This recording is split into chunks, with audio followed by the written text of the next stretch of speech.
gue ngeliat kayak ada gerombolan orang di dekat hotel yang gue tunjuk tadi, bawa senjata. Ada sekitar 3 mobil dan gue hitung ada sekitar 10 orang di situ lagi bergerombol. One, two, three, four.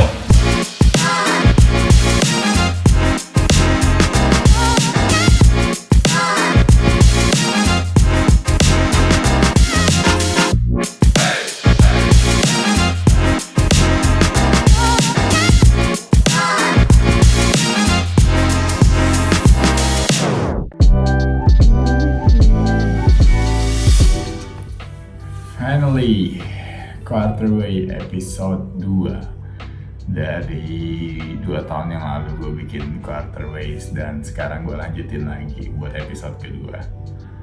Oke, di episode kedua ini gue bakal cerita pengalaman hidup gue waktu di Georgia 2022 bulan Januari tanggal 1. Gue terbang ke Georgia buat kerja sebagai personal assistant di sana. Gak begitu lama gue kerja di sana karena perang Rusia Ukraina itu impactnya gede banget buat ekonomi di Georgia, sama beberapa bisnis tutup. Jadi gue harus pulang dari Batumi, Georgia. Gue tinggal di kota Batumi, itu kota kecil yang ada di pinggir Laut Hitam di kota Georgia. Batumi itu kotanya indah banget, terus sepi. Yang gue suka dari Batumi itu dia tuh sama kayak Bali-nya Indonesia, tapi ini buat di Georgia. Yang bedain itu cuman weathernya ya. Kalau di Bali itu kan tropic and lumayan panas ya, tapi kalau di Batumi ini nggak terlalu panas dan dia kadang-kadang juga ada salju di winternya. Oke, jadi waktu itu di bulan April kalau gue nggak salah, Rusia invasion ke Ukraine, dan pada saat itu gue harus pulang ke Indonesia karena beberapa hal yang terjadi di sana, dan akhirnya gue mutusin buat pulang ke Indonesia. Dan lo tau harga tiketnya sekitar 26 sampai 30 juta deh kalau nggak salah, gue lupa. Yang biasanya harga tiket pulang ke Indonesia dengan menggunakan Emirates Airlines itu sekitar 11 sampai 12 juta. Jadi bisa dua kali lipatnya, bahkan 3 kali lipatnya dari harga normal ya, karena perang Rusia Ukraine. Nah, itu dibuat mahal karena di bagian utaranya Georgia itu ditutup. Jadi semua penerbangan bagian utaranya Georgia itu ditutup karena bahaya. Takut kena misil, takut kena ada peluru nyasar, mungkin ketembak di pesawatnya, atau nggak tahu lah gimana ya. Jadi gue mikir, daripada gue bayar tiket 30 juta buat pulang ke Indonesia, akhirnya gue cari cara lain. Kebetulan kita sebagai warga negara Indonesia dengan paspor hijau kita dapat free visa buat visiting Turkey ya. Jadi gue memutuskan jalan dari Batumi itu ada di sini. Gue naik bis, gue beli tiket bis dengan harga 500.000 kalau dirupiahin. Gue jalan itu ngelilingin laut hitam, the Black Sea. Itu sekitar 20 jam dari Batumi. Gue across the border, lewat bawah langsung ke Rize, pokoknya keliling laut hitam aja. 20 jam gue sampai di Istanbul. Gue inget banget nih, waktu gue sampai Istanbul itu hari pertama bulan puasa, dan gue nggak tahu puasa di sana tuh lama banget ternyata. Awalnya gue oke, gue bakal cobain deh puasa di Eropa Timur ya kan. Sahur gue di jalan, gue masih di bis, pas banget bisnya lagi berhenti, dan Turki itu kan negara muslim. Gue sahur di sana dengan nasi. Nah ini aneh banget, itu nasi kuning. Kalau warnanya kuning, cuman bukan kayak nasi kuning dimasak pakai santan gitu, bukan. Dia masaknya pakai susu dan itu creamy banget. Gue nggak makan banyak, tapi cukup lah buat gue puasa. Gue kira puasa di sana sama kayak di sini ya, jam 5 subuh itu buat sahur, jam 6 sore maghrib itu buka puasa. Ternyata enggak. Hari pertama gue puasa, gue sampai di rumah tante gue itu jam 4 sore. Jam 4 sore dengan suhu udara sekitar 10 derajat Celcius. Dan gue expect jam 6 buat buka puasa, ternyata enggak men. Di situ puasa pertama itu buka puasa jam 8.30 malam. Karena itu hari kedua gue mutusin buat nggak puasa. Pertama kali gue naik bis sejauh itu di negara orang. Tapi itu seru banget. Dan gue kayak ngelihat banyak sisi yang belum pernah gue lihat sebelumnya. Dan itu ngebuka semua pikiran gue. Ya kan? Gue ngerasa gila banyak banget yang gue nggak tahu dari dunia ini. Dunia ini sebenarnya tuh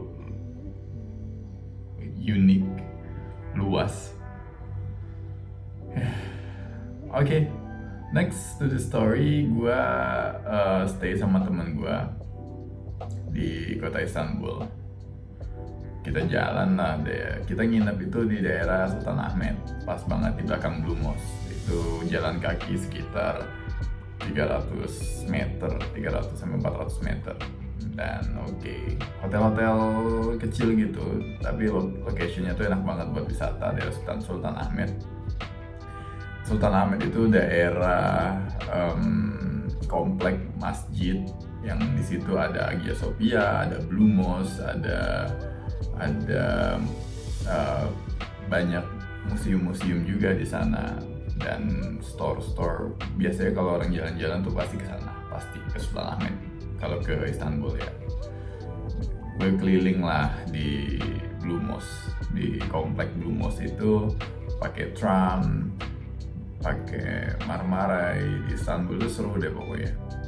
Gue spend 7 hari di sana sampai akhirnya gue bener-bener pulang ke Indonesia buat ngurus visa gue berangkat kerja lagi ke Kuwait. Dan yang paling gue inget itu ada satu cerita sebelum kita pulang. Jadi di malam terakhir kita di Istanbul itu, gue sama temen gue ini cowok cari tempat makan yang bisa buat nonton bareng. Tadinya kayak gitu planning awalnya. Tapi kok setelah jalan kita mikir, ya udahlah kita cari bar aja lah buat ngebir, karena udara itu dingin banget. Kita pengen santai dulu sambil ngebir, chill out gitu.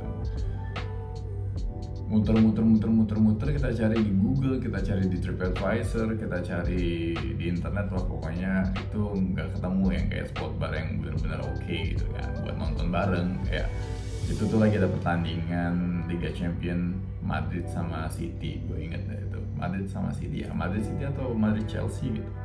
Kita muter-muter cari dan nggak ketemu spot bar. Ada Scotch bar tapi nggak ada nonton barengnya juga. Waktu di Taksim Square, kita itu kayak orang bingung berdua muter-muter karena nyari bar itu kan. Ya ternyata ada satu orang namanya Murad. Ini gue benci banget ya sama orang. Looks like Middle East man gitu, man from Middle East. Dia datang approach kita, dia kenalin namanya Murad. Dia kayak, lu mau kemana? Kita bilang berdua kita mau cari bar nih, mau ngebir aja. Terus dia approach, dia kasih kayak rekomendasi gitu nih, gua ada bar di sini yang biasa gua kunjungin di situ. So kalau mau ikut ya kita ngebir bareng di situ. Oke. Awalnya gua kira dia friendly ya kan. Yaudah kita ngikut. Oke, lo mau kemana? Kita ngikut, coba deh bar di mana. Gue kira kayak bar-bar tempat nongkrong, nobar kayak gitu. Enggak. Setelah kita jalan dari Taksim Square itu jalan kaki sekitar 200 meter. Cuman across the street dari Taksim Square itu ke arah utara sekitar 200 meter. Kita diajak lah ke bar itu. Ternyata itu bukan bar sih, menurut gue itu kayak diskotik. Karena di tengahnya tuh kayak ada stage, terus ada tiang. Kalau di Jakarta tuh mirip-mirip kayak New China ya. Kalau di Jakarta mirip-mirip kayak gitu. Di sekelilingnya ada table-table. Sambil di sana kita pesan lah, gue pesan bir, temen gue juga pesan bir. Satu Heineken, temen gue juga Heineken. Terus kita order shisha. Si Murad ini juga dia minum bir juga. Dan shisha itu cuma satu. Terus ada sekumpulan cewek di meja sebelah kita itu. Kita nggak kenal mereka siapa, cuman kita sempat ngobrol doang. Mereka itu pulang sebelum kita pulang dulu, jadi mereka pulang duluan. Nah, waktu kita mau pulang, kita minta bill kan. Pas gue lihat billnya itu sampai $1.000 men. Dan menurut gue tuh nggak masuk akal sama sekali. $1.000 buat 3 buah bir sama 1 shisha. Oke, itu nggak masuk akal. Satu. Terus gue bilang, mahal banget ya $1.000. Pas gue lihat rincian billnya, ternyata minumannya si cewek yang di sebelah kita tadi itu dimasukin ke billnya kita. Dan orang-orang dari bar itu ngira kita kenal sama cewek. Karena si Murad ini, si orang yang kenalin kita ini sering banget ngobrol sama mereka. Waktu gue sadar kita kena scam, gue langsung muter otak gimana caranya keluar dari situasi ini. Itu sebenarnya gue takut banget, bener-bener terrifying malam itu. Sebenarnya besok paginya, jadi kita ke bar ini malam, let's say malam ini, besok pagi jam 10 itu kita harus udah pulang. Jadi flight kita besok pagi jam 10. Malam ini ya malam terakhir kita di sana kan, ya udah enjoy aja. Tadinya kita mikir kayak gitu, ternyata kita kena scam. Ih gila, dalam hati gue, bisa-bisanya gue jauh-jauh ke Turki mau di scam orang doang. No way, nggak segampang itu basically gue lahir di Palembang dan gue orang Palembang. Tempat gue tumbuh itu namanya Puncak Sekuning, dan di sana itu kayak Bronx-nya di Palembang ya. Udah biasa namanya scam, penipuan, itu tetangga-tetangga gue melakukan itu. Bahkan ada tetangga gue yang mengakui dirinya itu begal. Oke, kita adu mekanik. Dalam hati gue, sejago apa sih orang-orang Turki? Oke, akhirnya gue muter otak, gue cari cara, gue ke toilet, gue duduk di toilet, temen gue lagi ngobrol sama si Murad ini. Gue cari cara gimana caranya buat keluar dari situasi ini. Akhirnya gue nemuin satu cara. Di situ gue mikir, mereka mau scam gue harus scam mereka balik. Gimana caranya? Gue punya satu kartu debit dan gue tahu itu nggak ada isinya dan nggak bisa dipakai di luar negeri juga. Gue bilang sama mereka, oke, gue bakal bayar ini semua. Gue pakai kartu debit gue. Bisa nggak pakai edisi machine mereka? Nggak bisa. Dan gue udah tahu itu nggak bakal bisa kan. Mereka bilang, oke, ini decline, nggak bisa. Oh, decline kenapa ya? Gue bilang gitu. Dan mereka tuh masih kayak percaya dengan skenario gue. Mereka suggestin gue buat ambil uang di ATM. Ada di dekat situ. Gue ditemenin sama manajerin mereka buat ambil uang di ATM-nya. Oke, gue coba ambil uang di ATM dan gue tahu itu dengan gak bakal bisa karena gak ada duitnya juga ya kan. Dan balik lagi, kita dari ATM itu balik lagi ke bar. Gue bilang sama mereka, gini aja deh, gue punya cash, gue punya $1.500 di hotel, tapi gue tinggal di STB. Gue bilang kayak gitu sama mereka. Kalau lo mau, lo anterin gue sama temen gue ke hotel buat ambil uangnya pakai mobil. Gue udah tahu apa yang ada di otak gue kan.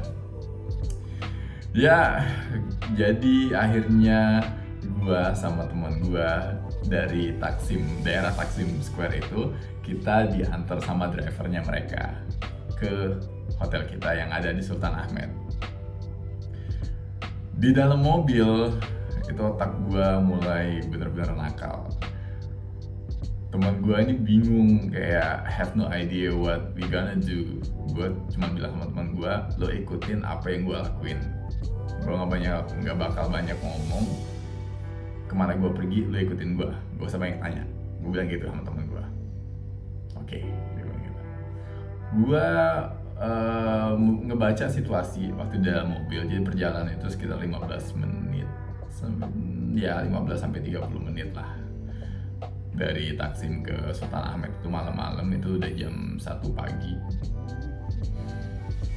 Gua ngebaca situasi, drivernya ini itu orang Irak, ya, orang Irak. Terus kita diantar, kita ngobrol cuman dengan language barrier yang lumayan tinggi karena si drivernya itu nggak begitu fasih bahasa Inggrisnya, dan gue juga nggak bisa bahasa Arab ya pada saat itu, dan dia cuma bisa ngomong bahasa Turki, gue nggak bisa ngomong bahasa Turki. Kita ngomongnya pakai bahasa tubuh, ngobrol, gue awalnya friendly, terus ya biar dia nggak curiga aja kita bakal ngapain. Gue cari cara di situ. Gue inget banget hotel kita tuh bentuknya ada segitiga, di daerah hotel tuh bentuk segitiga. Di ujung sini ada hotel. Nah di tengah sini ada jalan. Itu hotel kita nih ada di belakang sini, yang paling pojok sebelah kanan. Gue inget banget itu. Gue minta sama si driver ini buat berhenti di depan hotel. Gue tunjuk nih hotel kita, tempat kita nginep. Padahal itu bukan hotel kita, kayak alibi aja gitu kan. Karena gue kan kerja di hotel juga. Di setiap hotel pasti punya backdoornya lah buat karyawan keluar masuk. Kayak. Ya setelah gue tunjuk itu hotel orang lain, bukan hotel tempat di mana kita tinggal. Dia percaya aja, kita turun dari mobil. Gue bilang, you can wait over here, I will just take some money and give it to you. You can pass it to your manager. Dia kayak ngerti atau nggak ngerti, kayak ngangguk-ngangguk aja. Pokoknya paham lah mungkin apa yang gue omongin. Terus gue masuklah ke lobbynya. Gue ngeliat mobilnya itu lagi muter balik di depan. Gue masuk ke dalam lobby. Gue cari jalan itu. Pertama gue langsung ke liftnya, ngecek, oh ini ada basementnya di hotel ini. Akhirnya gue turun ke basement. Gue ngeliat ada backdoor, kayak pintu keluar dari belakangnya gitu. Oke, gue lewat ke sana. Gue langsung lari ke belakang area hotelnya. Setelah keluar dari backdoor, gue langsung lari sekencang mungkin. Temen gue nanya, lu ngapain buruan? Gue bilang kayak gitu. Itu gimana orangnya? Udah lu ikutin gue aja, mau gimana? Lu ikutin gue aja. Temen gue tuh sampai bingung gitu. Gue suruh dia lepas baju, gue juga lepas jaket. Yang tadinya gue pakai jaket, winter jacket, karena itu kan posisinya winter, dan teman gue juga pakai jaket belang-belang. Kita copot semuanya. Yang tadi gue pakai topinya gue kasihin temen gue. Terus kacamata gue lepas. Pokoknya kita kamuflase lah biar nggak kelihatan ya kayak gimana ya. Itu dingin banget, gue nggak pakai jaket. Subuh setengah 2 pagi dengan suhunya 5 sampai 3 derajat itu Celcius, dingin banget. Kita nggak langsung masuk ke hotel kita nggak langsung lari masuk ke hotel kita, enggak, karena gue takut waktu kita mau masuk ke hotel ternyata itu supir buntutin kita dari belakang. Gue sama temen gue lari cari jalan sempit, pokoknya cari jalan yang nggak bisa dilewatin sama mobil, masuk ke gang kayak gitu. Sempet juga kita salah jalan masuk ke kandang anjing. Itu gue nggak tahu anjingnya nggak kelihatan, warnanya hitam, nggak kelihatan karena dia bulunya hitam kan. Tapi hampir kita kena gigit sama anjing itu. Jam 1:30 pagi di negara orang, tempat yang nggak pernah gue kunjungin sebelumnya, dengan udara sedingin itu, dikejar-kejar sama mafia. Itu adrenalin gue tinggi banget, takut, cemas, semuanya jadi satu. Tapi mau nggak mau gue harus mikir, mau nggak mau gue harus keluar dari situasi itu sama temen gue ini. Kita cari Starbucks, yang kita tahu lah ada satu Starbucks yang buka 24 jam di daerah Sultan Ahmed. Kita masuk Starbucks itu, kita lari ke rooftop. Nah, jadi Starbucks itu kayak bentuknya kayak ruko. Dari lantai 3-nya dia bisa melihat jalan keluar, dan kita mantau situasi yang ada di luar dari situ. Well, selama di Starbucks kita habisin waktu sekitar 1 jam di Starbucks itu. Kita enjoy, ngangetin diri, karena kan di dalam Starbucks ada heaternya. Kita minum kopi kayak biar anget, biar sadar juga, karena situasi ini tuh sebenarnya sangat bahaya banget buat kita kan. Kita nggak boleh salah langkah. Kita duduk dulu, atur strategi apa yang mau kita lakuin.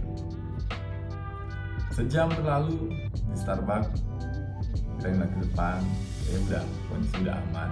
kayaknya udah aman. Akhirnya kita turun lah, pulang.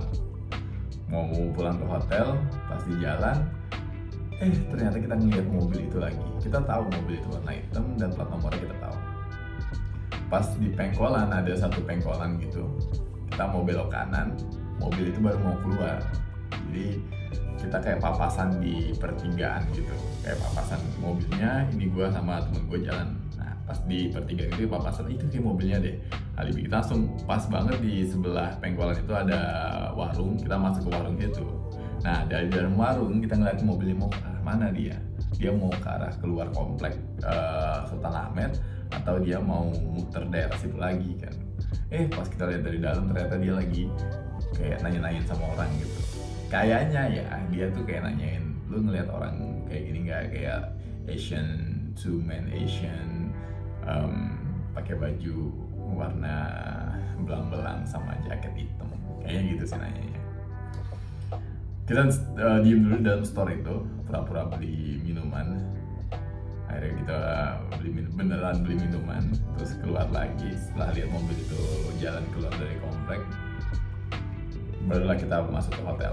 Nah dalam hotel, gue sama teman gue langsung packing, bener-bener packing itu semua barang kita masukin ke dalam koper. Gue nggak tahu itu bakal overweight atau enggak. Yang penting semua barang gue masukin aja, baju nggak gue lipet lagi, sepatu gue masukin aja lah pokoknya. Mending kita pulang.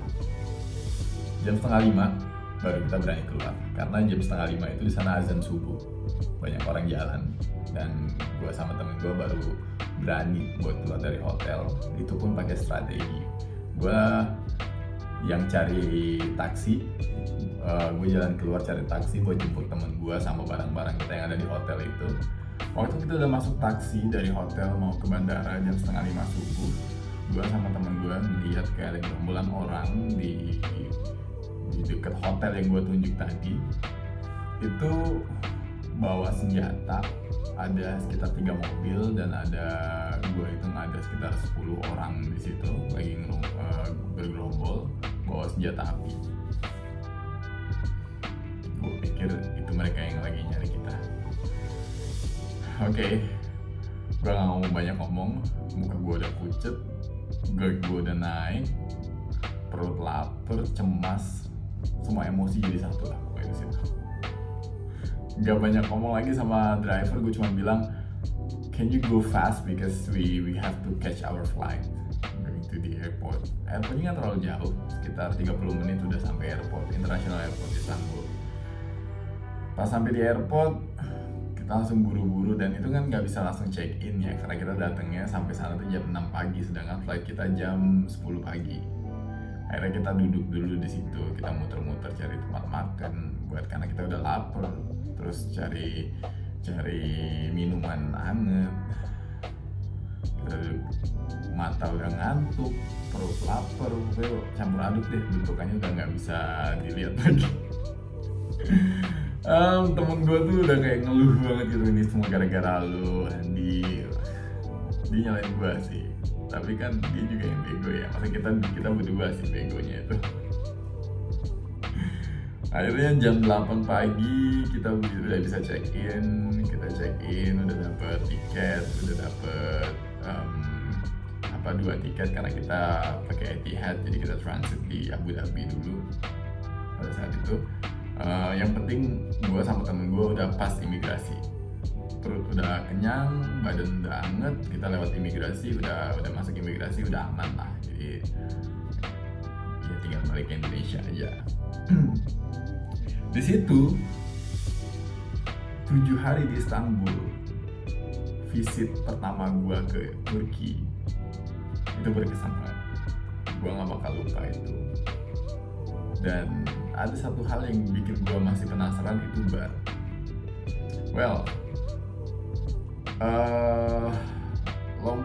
Lompat cerita, gue udah pulang ke Indonesia, gue ngurus visa gue buat kerja di Kuwait lagi. Gak lama, cuma sebulan, habis itu gue flight lagi ke Kuwait buat kerja. Nah di tahun yang sama, 2022, bulan November akhir, mau masuk Desember, gue pergi lagi ke Turki. Dari Kuwait gue langsung flight ke Turki buat vacation. Gue spend di sana sekitar 1 bulan. gue ke Turki dan gue visit tempat yang sama. Gue ngeliat lagi ke daerah situ. Even gue stay di daerah Taksim Square itu, di dekat Taksim Square itu. Gue jalan ngeliat di depan tuh, oh memang itu kayak tempatnya sarangnya mafia deh. Kayaknya kayak banyak anak gypsy gitu ngumpul di depan barnya mereka. Terus setiap orang yang jalan tuh kayak di approach sama mereka. Kayak marketingnya tuh kayak hard marketing banget deh. Jadi gue cerita lah ke salah satu pegawai hotel yang ada di situ waktu gue nginep di sana. Gue cerita, gue visit pertama gue dengan cerita gue semua itu. Dan si pegawai ini, si concierge ini bilang, ya itu normal. Jadi kemungkinan si Murad itu tuh marketingnya mereka dengan cara nyari-nyari turis yang nggak tahu apa-apa, terus diajakin ke sana dan dia dapet fee. Bahkan si concierge itu tahu dia tuh bakal dapat 10% dari semua total konsum yang kita bayar ya. Let's say pada saat itu kan gue diminta $1.000 sama mereka, itu sekitar 15 jutaan ya.